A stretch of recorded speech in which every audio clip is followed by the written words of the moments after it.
আসসালামু আলাইকুম, সবাইকে স্বাগত জানাচ্ছি বিডি ফিউজের সাপ্তাহিক আয়োজন অ্যারাউন্ড দ্য ওয়ার্ল্ডে। সপ্তাহের গুরুত্বপূর্ণ কিছু সংবাদ ও বিশ্লেষণ নিয়ে আপনাদের সঙ্গে আছি আমি সুরভি দিবা।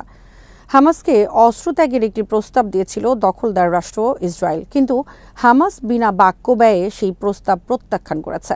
সংগঠনটি জানিয়েছে কোনো কিছুর বিনিময়েই তারা মাতৃভূমি রক্ষার সশস্ত্র আন্দোলন ত্যাগ করবে না। এই প্রস্তাব এমন এক সময় দেয়া হয় যখন গাজায় যুদ্ধবিরতি নিয়ে নতুন করে কথাবার্তা শুরু হয়েছে। ইসরায়েলের দিক থেকে কিছুটা নমনীয়তাও দেখা যাচ্ছে। দেশের ভেতরে ও বাইরে থেকে বেনিয়ামিন নেতানিয়াহুর উপর চাপ বাড়ছে।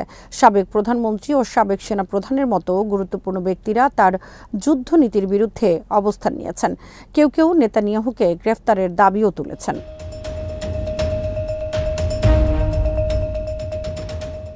আন্তর্জাতিক গণমাধ্যমগুলো জানিয়েছে ইসরায়েল ৬ সপ্তাহের একটি যুদ্ধবিরতির প্রস্তাব দিয়েছিল মধ্যস্থতাকারীদের মাধ্যমে। একই সাথে হামাসকে অস্ত্রত্যাগের আহ্বানও জানিয়েছে তারা। বিষয়টি সম্পর্কে অবগত এমন একজন সিনিয়র ফিলিস্তিনি কর্মকর্তা বলেছেন, ইসরায়েলের ওই প্রস্তাবে গাজায় যুদ্ধের অবসান এবং ইসরায়েলি সেনা প্রত্যাহারের কোনো অঙ্গীকার ছিল না, যদিও জিম্মিদের মুক্তির জন্য এটাই হামাসের প্রধান শর্ত। বরং ইসরায়েল ৬ সপ্তাহের যুদ্ধবিরতির বিনিময়ে অর্ধেক পণবন্দিকে ফেরত চেয়েছে।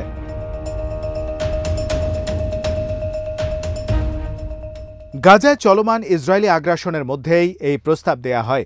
বিবিসি জানায়, গত সপ্তাহের শেষে ইসরায়েল মধ্যস্থতাকারীদের মাধ্যমে এই প্রস্তাব দেয়। প্রধানমন্ত্রী বেঞ্জামিন নেতানিয়াহু যুক্তরাষ্ট্রের প্রেসিডেন্ট ডোনাল্ড ট্রাম্পের সাথে বৈঠক করে দেশে ফেরার পর ইসরায়েলি যুদ্ধবিরতির আলোচনায় আগ্রহ দেখায়।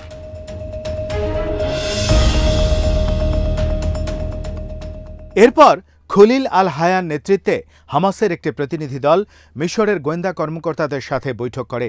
সেই বৈঠকে ইসরায়েলি প্রস্তাবটির বিষয়ে হামাসকে জানানো হয়। একজন কর্মকর্তা বিবিসিকে বলেন, মিশরের মাধ্যমে দেয়া ইসরায়েলি প্রস্তাবে হামাসকে অস্ত্রত্যাগের কথা বলা হলেও এতে যুদ্ধ অবসানের কোনো অঙ্গীকার নেই। হামাস তাই প্রস্তাবটি সাথে সাথেই প্রত্যাখ্যান করেছে।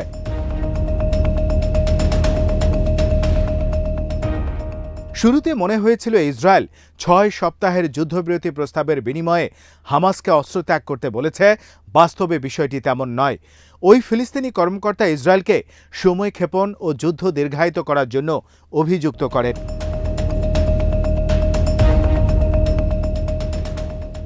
হামাস বরাবরই অস্ত্রত্যাগের যে কোনো প্রস্তাব প্রত্যাখ্যান করেছে। এর আগে মিশরের মাধ্যমে আরব দেশগুলো দেয়া গাজা পুনর্গঠন বিষয়ক এক প্রস্তাবের জবাবে তারা গাজার শাসনভার ছেড়ে দেওয়ার বিষয়ে পরোক্ষ সম্মতি দিলেও সশস্ত্র আন্দোলন চালিয়ে যাওয়ার বিষয়ে অটল রয়েছে। সংগঠনটির নেতারা বরাবরই বলে আসছেন, ফিলিস্তিনিদের মুক্তি তাদের সশস্ত্র আন্দোলনের একমাত্র লক্ষ্য এবং এই লক্ষ্য পূরণে হামাস লড়াই করে যাবে।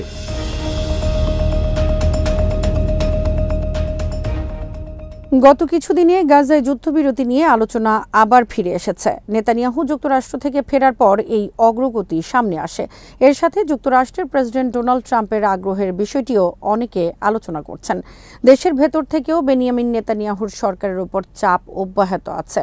হামাস বরাবরই যুদ্ধবিরতি আলোচনায় আগ্রহী, তবে তারা যুদ্ধ বন্ধ ও গাজা থেকে ইসরায়েলি সেনা প্রত্যাহারের নিশ্চয়তা চায়। ইসরায়েল তাতে রাজি নয়। তারা সাময়িক যুদ্ধবিরতিতে আগ্রহী, যে কারণে আপাতত এই আলোচনা ভালো কিছুর আভাস দিতে পারছে না।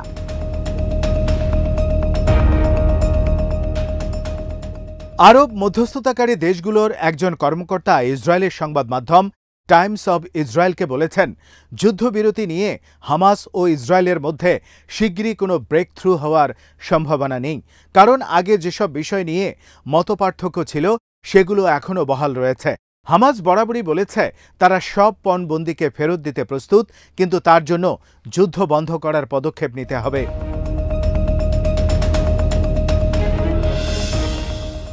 এই সপ্তাহে দুজন পণবন্দির ভিডিও প্রকাশ করা হয়েছে। হামাস ও ইসলামিক জিহাদ তাদের হাতে থাকা দুজন বন্দির পৃথক ভিডিও প্রকাশ করে। সপ্তাহের শুরুতে ইসরায়েলি সেনা সদস্য এডান আলেকজান্ডারের একটি ভিডিও করে হামাস। 2023 সালের 7 অক্টোবর হামাসের নেতৃত্বাধীন এক হামলায় ফিলিস্তিনি যোদ্ধারা তাকে আটক করে। এডান ইসরায়েল ও আমেরিকার দ্বৈত নাগরিক। ভিডিওতে এডান নিজের পরিচয় দিয়ে বলেন তিনি গাজায় 551 দিন ধরে আটক রয়েছেন। ভিডিওতে তিনি জিজ্ঞাসা করেন, আমি এখনও কেন বন্দী? পাশাপাশি তিনি মুক্তির জন্য আকুতি জানান।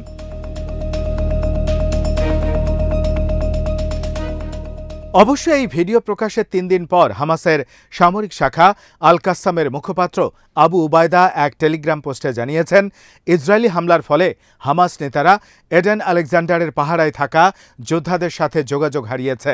ওই হামলার পর এডেনের ভাগ্যে কী ঘটেছে সেটিও তারা জানতে পারছেন না।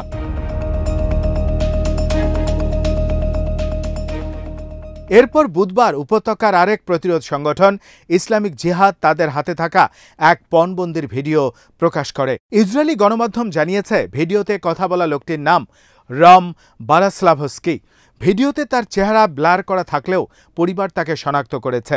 ভিডিওতে তিনি বেঞ্জামিন নেতানিয়াহুর কাছে আবেদন জানান তাকে বন্দিদশা থেকে মুক্ত করার। ট্রাম্পের উদ্দেশ্যে প্রশ্ন রেখে রম বলেন, আপনি কোথায়? এছাড়া গাজায় অব্যাহত বোমা হামলার মধ্যে নিজের জীবনের শঙ্কা এবং মানসিক ও শারীরিক দুরবস্থার কথাও তুলে ধরেন এই পণবন্দী।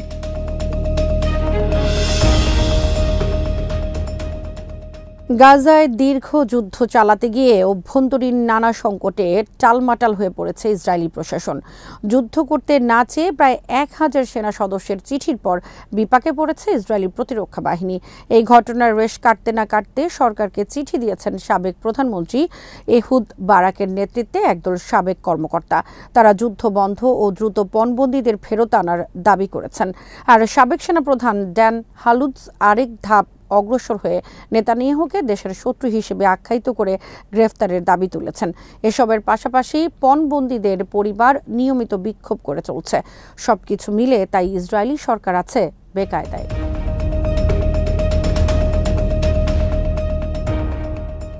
গত বৃহস্পতিবার ইসরায়েলি গণমাধ্যমের খবরে বলা হয়েছে, দেশটির বিমান বাহিনীর প্রায় 1000 রিজার্ভ ও অবসরপ্রাপ্ত সেনা খোলা চিঠিতে সই করেছিলেন। তাদের দাবি, যুদ্ধ শেষ হলেও পণবন্দীদের ইসরায়েলে ফেরত আনতে হবে। গাজায় ইসরায়েলের সামরিক অভিযানের বিরুদ্ধে সোচ্চার হওয়া দেশটির সেনা সদস্যদের সংখ্যা বাড়ছে। এমনই একজন বিমান বাহিনীর অবসরপ্রাপ্ত পাইলট গায় পোরান। ওই খোলা চিঠি লেখায় নেতৃত্বস্থানীয় ভূমিকা রেখেছেন তিনি। গায় পোরান বলেন, পণবন্দীদের জীবন ঝুঁকির মুখে ফেলা, আরও সেনাদের জীবন ঝুঁকির মুখে ফেলা এবং অনেক নিরাপদ ফিলিস্তিনি জীবন ঝুঁকির মুখে ফেলাটা ইসরায়েলের নীতি নির্ধারকদের জন্য পুরোপুরি দায়িত্বজ্ঞানহীন একটি কাজ, যেখানে এই হামলার সুস্পষ্ট বিকল্প ছিল।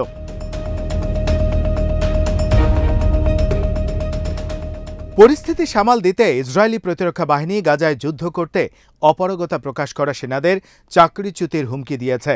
তবে এই হুমকিতেও খুব একটা কাজ হচ্ছে না। সরকারকে লেখা পৃথক এক চিঠিতে সাবেক প্রধানমন্ত্রী এহুদ বারাকের পাশাপাশি স্বাক্ষরকারী সাবেক সেনা কর্মকর্তাদের মধ্যে সেনাবাহিনীর সাবেক সেন্ট্রাল কমান্ড চিফ, সাবেক চিফ অব স্টাফ, সামরিক গোয়েন্দা বিভাগের সাবেক প্রধান উল্লেখযোগ্য।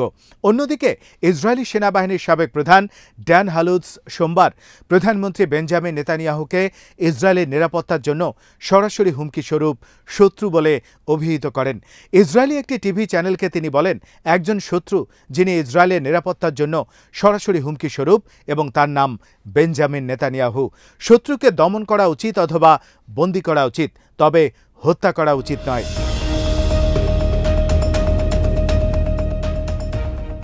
এসব ঘটনা নিয়ে ইসরায়েলে যখন তোলপাড় চলছে, তখনই জাতীয় নিরাপত্তা মন্ত্রী ইতামার বেন গাভির মিডিয়ার সামনে প্রকাশ্যে বলেছেন, গোয়েন্দা সংস্থা শিন বেত ইসরায়েলি সরকারকে উৎখাত করার চেষ্টা করেছে।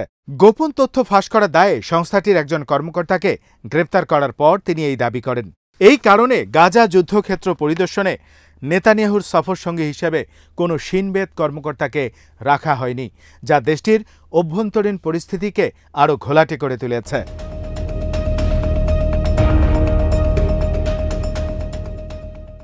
এবার ইরানকে পারমাণবিক কর্মসূচি পুরোপুরি ত্যাগ করার শর্ত দিয়েছে যুক্তরাষ্ট্র। তারা বলেছে সামরিক পদক্ষেপ থেকে বাঁচতে হলে ইরানকে ইউরেনিয়াম সমৃদ্ধকরণ ত্যাগ করতে হবে।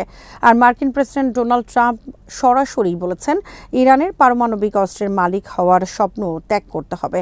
ওমানের রাজধানী মাস্কাটে দুই পক্ষের মাঝে প্রথম দফা সংলাপের পর যুক্তরাষ্ট্র এই শর্ত জুড়ে দিয়েছে। বিশ্লেষকরা বলছেন দ্বিতীয় দফা সংলাপে বসার আগে ইরানকে চাপে রাখতেই যুক্তরাষ্ট্র এই নীতি গ্রহণ করছে।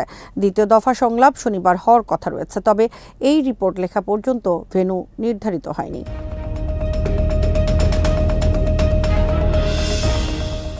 যুক্তরাষ্ট্রের প্রেসিডেন্ট ডোনাল্ড ট্রাম্প বলেছেন তিনি মনে করেন ইরান ইচ্ছাকৃতভাবে যুক্তরাষ্ট্রের সাথে পারমাণবিক চুক্তিতে যেতে বিলম্ব করছে। ট্রাম্প আরও বলেন তাদের অবশ্যই পারমাণবিক অস্ত্রের মালিক হওয়ার ইচ্ছা ত্যাগ করতে হবে, অন্যথায় পারমাণবিক প্রকল্পে সামরিক হামলার মুখোমুখি হতে হবে। ট্রাম্প বলেন ইরানের পারমাণবিক অস্ত্র থাকতে পারে না, তাদের এই আকাঙ্ক্ষা ত্যাগ করতে হবে। যুক্তরাষ্ট্র বিকল্প হিসেবে ইরানের পারমাণবিক স্থাপনায় হামলার কথা চিন্তা করছে কিনা এমন প্রশ্নের জবাবে ট্রাম্প বলেন অবশ্যই সেটি করা হয়েছে। তিনি বলেন কোনো প্রতিক্রিয়া এড়ানোর জন্য ইরানকে দ্রুত অগ্রসর হওয়া উচিত, কারণ তারা পারমাণবিক অস্ত্র তৈরির খুব কাছাকাছি রয়েছে।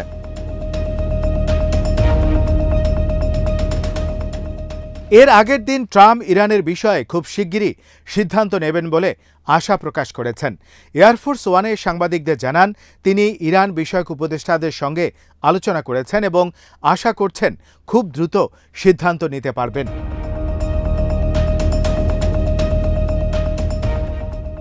সপ্তাহের শেষ দিকে এসে জাতিসংঘের আণবিক শক্তি সংস্থার প্রধান জানিয়েছেন ইরান পারমাণবিক অস্ত্র তৈরির খুব কাছে অবস্থান করছে। রাফায়েল গ্রোসি একটি ফরাসি সংবাদ মাধ্যমকে দেয়া সাক্ষাৎকারে বলেন এটি আপনাকে স্বীকার করতেই হবে যে ইরান অস্ত্র তৈরির খুব কাছে পৌঁছে গেছে।